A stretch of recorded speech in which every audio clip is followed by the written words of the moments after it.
इतिहास कभी कभी कुछ नाम भूल जाता है, लेकिन कुछ कहानियां इतनी ज्यादा गहरी होती हैं कि उन्हें भुलाया नहीं जा सकता है।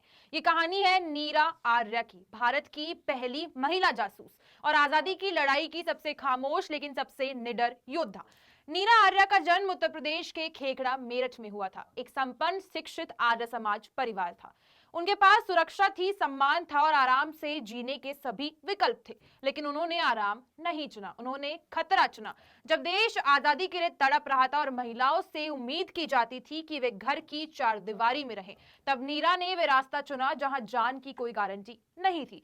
उन्होंने नेताजी सुभाष चंद्र बोस की इंडियन नेशनल आर्मी की झांसी की रानी रेजिमेंट में एक सैनिक के रूप में प्रवेश किया। ये कोई प्रतिरात्मक भूमिका नहीं थी। नीरा सिर्फ वर्दी पहनने नहीं आई थी, वो जंग लड़ने आई थी। आईएनए के भीतर उन्हें एक पहचान मिली, नीरा नागिनी, एक ऐसी महिला जो अक्सर पुरुषों के वेश में ब्रिटिश कैंपों के भीतर जाती थी, गोपनीय सूचना इकट्ठा करती थी और ऐसी जानकारियां पहुंचाती थी जो युद्ध की दिशा बदल सकते थे। वे पर्दे के पीछे काम करने वाली योद्धा थी, जहां शोर नहीं सिर्फ साहस मायने रखता था। विडंबना यहां थी कि नीरा का अपना घर भी एक युद्ध क्षेत्र बन चुका था। उनकी शादी श्रीकांत जयरंजन दास से हुई थी, जो ब्रिटिश सरकार के लिए सीआईडी इंस्पेक्टर थे। एक ही छत के नीचे दो लोग रहते थे, लेकिन आजादी की लड़ाई में दोनों विपरीत पक्षों में खड़े थे।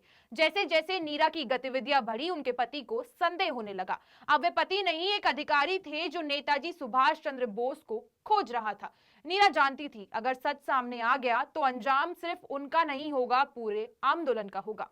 एक दिन एक गुप्त मुलाकात के दौरान गोलियां चली, नेताजी के ड्राइवर की जान भी चली गई थी और उसी क्षण नीरा के सामने जीवन का सबसे कठिन चुनाव था, देश या अपना पति। नीरा ने देश को चुना। 1943 में नीरा आर्या को गिरफ्तार कर लिया गया था। कोई सार्वजनिक मुकदमा नहीं, कोई सफाई का अफसर नहीं, सीधे भेज दिया गया काला पानी अंडमान की सेलुलर जेल। एक ऐसी जेल जो सिर्फ कैद करने के लिए नहीं बल्कि इंसान को तोड़ने के लिए बनाई गई थी। महीनों तक उनसे पूछताछ हुई, भूखा रखाया गया, डराया गया, आजादी का लालच भी दिया गया, बस नेताजी का नाम बता दो। लेकिन नीरा खामोश रही। यातनाएं बढ़ती गई पर उनका संकल्प और ज्यादा मजबूत होता गया। उन्होंने एक भी नाम नहीं लिया। 1947 आया, भारत आजाद हुआ, नीरा आर्या रिहा हुई, लेकिन कोई स्वागत नहीं था, ना कोई सम्मान था, ना कोई पदक और ना ही कोई पेंशन।